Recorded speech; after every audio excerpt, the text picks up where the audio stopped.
Iran America टकराव ने पूरी दुनिया को हिला दिया है, लेकिन सबसे बड़ा झटका किसको लगा है, ये सवाल अक्सर सुना जाता है। देखिए, मुस्लिम देशों को ये सबसे बड़ा झटका माना जा रहा है, क्योंकि जब ईरान लड़ रहा था तो कोई भी मुस्लिम देश खुलकर उसके साथ नहीं आया। अब अचानक चर्चा तेज हो गई है इस्लामिक नाटो की। तो क्या सच में बनने जा रहा है मुस्लिम देशों का अपना अलग नाटो, या ये सिर्फ एक सियासी चाल है? आज हम आपको इस एक्सप्लेनर के जरिए इस खबर के बारे में पूरी गहराई से पूरे अपडेट्स देंगे। तो देखिए, ईरान की लड़ाई ताकत भी है और तन्हाई भी। ईरान ने 23 दिनों तक अमेरिका जैसी सुपर पावर का सामना किया है। ये कोई छोटी बात तो है नहीं, लेकिन असली कहानी यहीं से शुरू होती है। इतनी बड़ी लड़ाई, फिर भी कोई भी मुस्लिम देश उसके साथ नहीं आया। चीन और रूस सिर्फ नैतिक समर्थन दे रहे हैं, और भारत, जैसा कि हम देख ही रहे हैं, पूरी तरह से तटस्थ है। लेकिन सऊदी अरब, तुर्की, पाकिस्तान, ये सब चुप रहे। क्यों? क्योंकि कई देशों के अमेरिका से रिश्ते हैं, कुछ देशों को ईरान से खतरा है, और कुछ सिर्फ खुद को बचाना चाहते हैं। और यही डर इस नई सोच की वजह बना है, और इस नई सोच को आवाज़ अब दी जा रही है। इसे इस्लामिक नाटो कहा जा रहा है।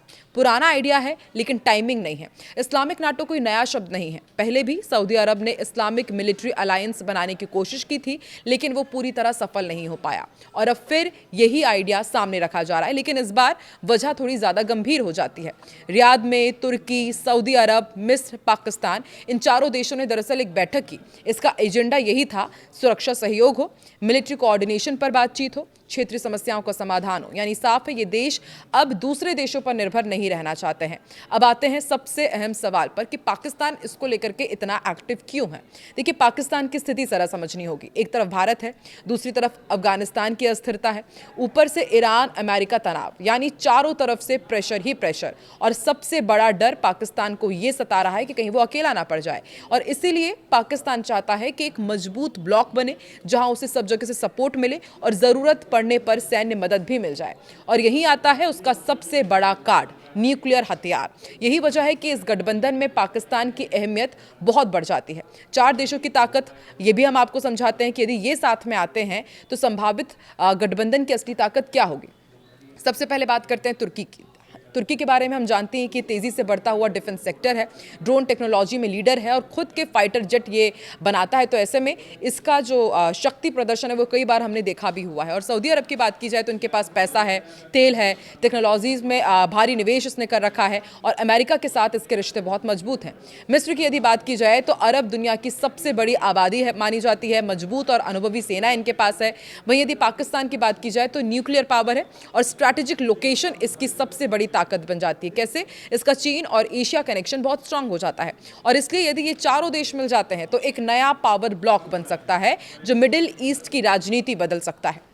तो सबसे बड़ा सवाल, क्या ये सच में नाटो जैसा होगा? जवाब थोड़ा कड़वा आपको लग सकता है, शायद नहीं भी। क्यों? क्योंकि आपसी भरोसे की कमी है इन चारों ही देशों में, अलग अलग एजेंडा इनका है, और ईरान को लेकर मतभेद है चारों ही देशों के बीच, और अमेरिका के साथ जिनके रिश्ते हैं उसका भी दबाव है। उदाहरण आपको समझाते हैं। देखिए, तुर्की कई बार अलग स्टैंड लेता है, सऊदी अरब अपनी रणनीति चलाता है, और पाकिस्तान अपनी सुरक्षा में लगा हुआ है।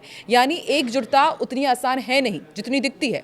इसलिए अभी जो बन रहा है वो उसे कहा जा सकता है कि वो एक सिक्योरिटी प्लेटफॉर्म ज़्यादा है, इस्लामिक नाटो नहीं है। मिलिट्री अलायंस कम नज़र आ रहा है। लेकिन ऐसे में सवाल एक ये भी उठ खड़ा होता है कि अब आगे क्या होगा। आने वाले समय में तीन संभावनाएं बनती हैं। ये गठबंधन मजबूत हो जाए, एक नया पावर सेंटर बन जाए, या फिर ये सिर्फ मीटिंग्स तक ही सीमित रह जाएगा और धीरे धीरे खत्म हो जाएगा। और जो तीसरी संभावना है वो ये कि ये फिर एक ढीला ढाला ग्रुप बना रहे, जो ज़रूरत के समय ही एक्टिव हो। ईरान युद्ध ने एक चीज़ तो साफ कर दी है कि दुनिया अब ब्लॉक्स में बंट रही है। हर देश अपनी सुरक्षा खुद मजबूत करना चाहता है। इस्लामिक नाटो उसी दिशा में एक कदम है, लेकिन क्या ये सफल होगा, या सिर्फ एक और अधूरा सपना बन जाएगा? आपकी क्या राय है? क्या मुस्लिम देशों को एक होना चाहिए? कमेंट में ज़रूर बताएं।